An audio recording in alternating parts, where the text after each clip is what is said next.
नमस्कार, मैं डॉक्टर श्रद्धा तिवारी से आचार्य राजनीति विज्ञान राजकीय मीरा कन्या महाविद्यालय उदयपुर। प्यारे बच्चों, आज हम प्रशासनिक व्यवस्था करेंगे। मनु ने प्रशासनिक व्यवस्था, प्रशासनिक अधिकारी और प्रमुख प्रशासनिक संस्थाओं की व्याख्या की है। मनु ने कहा है कि संपूर्ण राज्य शासन व्यवस्था का केंद्रीय तत्व राजा है। राजा की सहायता हेतु मंत्री, सचिव, अध्यक्ष आदि की नियुक्ति करता है। ये सभी अधिकारी राजा के चारों ओर उसकी आज्ञा की पालन हेतु घूमते रहते हैं। मनु ने राजा को परामर्श दिया कि राज्य के सुव्यवस्थित संचालन हेतु उचित व संतुलित संख्या में उत्साही और आलस रहित व्यक्तियों को अध्यक्ष पद पर नियुक्त करें। मनु के अनुसार ये अध्यक्ष प्रशासन के विभिन्न विभागों के सर्वोच्च अधिकारी के रूप में कार्य करते हैं। परिषद अध्यक्ष, सेना अध्यक्ष, कोषाध्यक्ष, न्याय अध्यक्ष और व्यवस्थापक या व्यवस्था अध्यक्ष आदि मनु की प्रशासनिक व्यवस्था के अधिकारी हैं। प्रमुख प्रशासनिक संस्थाएं। मनु ने प्रशासन का सुव्यवस्थित संचालन करने के लक्ष्य से कुछ प्रशासनिक संस्थाओं की स्थापना की है। उनकी स्पष्ट व्याख्या है। मनु ने परिषदों का वर्णन किया है। परिषद ऐसे विद्वानों की संस्था है जो कि तीनों वेदों ऋग्वेद, सामवेद, अथर्ववेद के ज्ञाता थे। मनु इन विद्वानों से यह अपेक्षा करते हैं कि वे राज्य में कानून निर्माण और नीति निर्धारण संबंधी कार्यों में भाग लें। मनुस्मृति में सेना का भी वर्णन किया है। सेना को प्रशासन का अत्यधिक महत्वपूर्ण निकाय माना गया है। इसका प्रमुख कार्य सेनाओं द्वारा राज्य की आंतरिक और बाह्य सुरक्षा करना है। सेना का प्रमुख सेनाध्यक्ष कहलाता है। मनु के शब्दों में जिस प्रकार कोष और प्रशासन राजा के अधीन होते हैं, ठीक उसी प्रकार सेना सेनाध्यक्ष के नियंत्रण में रहती है।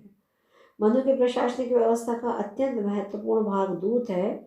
मनु ने राजा को परामर्श दिया है कि जिन व्यक्तियों का अंतःकरण शुद्ध हो, जो कुलीन हो, देश काल की सूक्ष्मताओं को समझते हो तथा जिनकी स्मरण शक्ति तीव्र हो, ऐसे ही व्यक्तियों को दूत बनाया जाना चाहिए। अतः विभिन्न विभाग, परिषद, सेना, कोष, प्रशासन, गुप्तचर व्यवस्था आदि प्रशासनिक संस्थाएं हैं और इन सबके अध्यक्ष प्रशासनिक अधिकारी हैं। शक्तियों का प्रयोजन।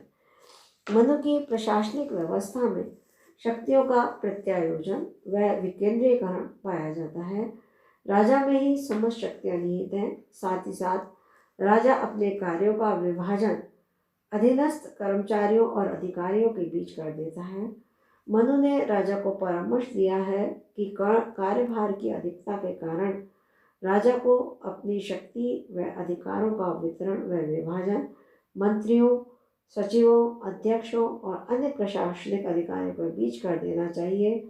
राजा मंत्रियों से कुछ कार्यों में तो परामर्श ले तथा कुछ कार्यों का दायित्व उन पर छोड़ दे। शासन का प्रमुख अंग सेना की गतिविधियों के नियंत्रण व पर्यवेक्षण का कार्य स्वतंत्र रूप से सेनापति को सौंप देना चाहिए।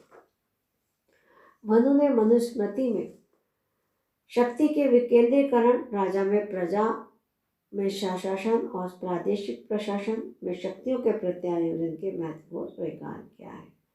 प्रादेशिक व स्थानीय प्रशासन। मनुस्मृति में मनु ने राज्य प्रशासन को दो भागों में पूर्व व राष्ट्र में विभक्त किया है। मनु ने नगर की स्थापना पर कहा है कि वृक्ष, घास, जल आदि से परिपूर्ण भूभाग जहाँ पर विद्वान एवं वीर पुरुष निवास करते हों, वहीं पुर या नगर की स्थापना की जानी चाहिए।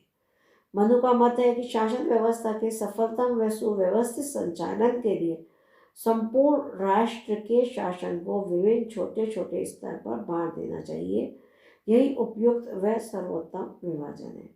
मनु के शब्दों में शासन व प्रशासन की सबसे छोटी इकाई यानी कि संस्था ग्राम है। मनु क्रमशः 10 गांव, 20 गांव, 100 गांव और 1000 गांव के संगठनों की स्थापना करना चाहते हैं। प्रशासन का संचालन ठीक प्रकार से होता रहे, इस हेतु मनु ने अलग अलग इकाई का एक उत्तरदायी अधिकारी नियुक्त किया है। इस उत्तरदायी अधिकारी को मनु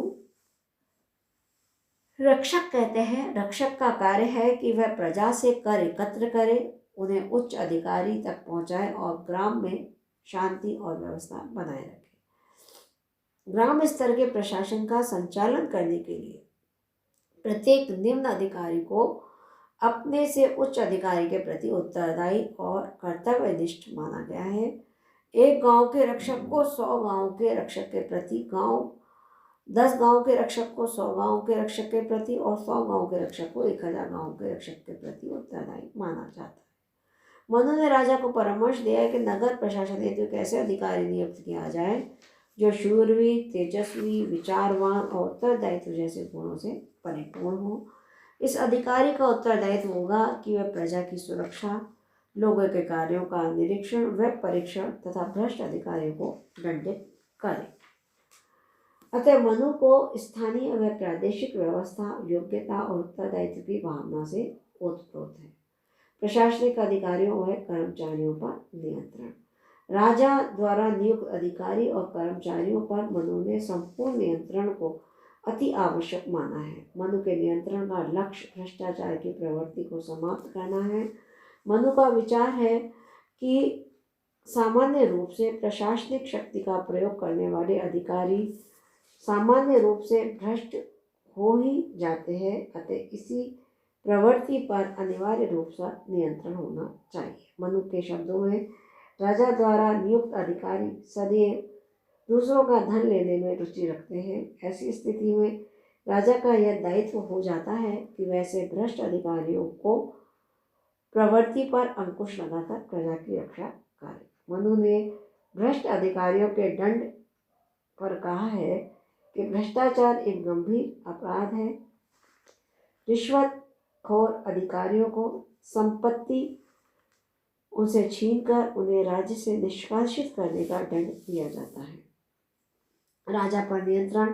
मनु का शासक राजा मर्यादित है। मनु ने एक राजा पर नैतिक, सैद्धांतिक एवं व्यवहारिक तथा संस्थागत नियंत्रण लगाकर उसकी शक्ति को सीमित करने का सराहनीय व लोक कल्याणकारी प्रयास किया है। नैतिकता और सैद्धांतिक नियंत्रण और संस्थागत नियंत्रण। राजा पर नैतिक और सैद्धांतिक नियंत्रण। मनु धर्म व दंड तथा न्याय के सिद्धांत की पालना द्वारा एक राजा को स्वर्ग और नरक का ज्ञान करवाकर उस पर कुछ नैतिक और कुछ सैद्धांतिक नियंत्रण लगाना चाहते हैं। मनु ने यहाँ सार्वभौमिक तथ्य प्रकट करते हुए कहा है कि व्यक्ति के पारलौकिक कल्याण हेतु यह अनिवार्य है कि वह समस्त सांसारिक आचरणों का पालन धर्म के अनुसार ही करे। मनु ने यह भी कहा है कि विश्व के समस्त जीवों के लिए निवृत्ति एवं मोक्ष सर्वाधिक महत्वपूर्ण है। इनके माध्यम से ही आत्मा परमात्मा में विलीन होती है। वहीं दूसरी ओर मनु ने संस्थागत नियंत्रण को भी मनु के ऊपर, राजा पर बताया है।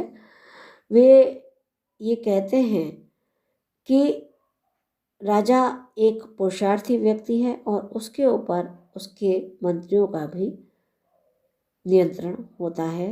उसे राजधर्म के अनुसार कार्य कराना उनका कर्तव्य होता है। अतः मनु ने राजा पर, प्रजा पर मोक्ष की प्राप्ति का सिद्धांत देकर उसे नैतिक और धार्मिक आचरण करने की सीमाओं में बांध दिया है। राजा पर मोक्ष और पुरुषार्थों की पालना का कठोरतम व अनुशासित नियंत्रण है। दंड नीति एवं न्याय व्यवस्था। मनु ने राजा को शक्तियों पर नियंत्रण स्थापित करने के लक्ष्य से दंड के महत्व और राजा की संप्रभु शक्ति का वर्णन किया है।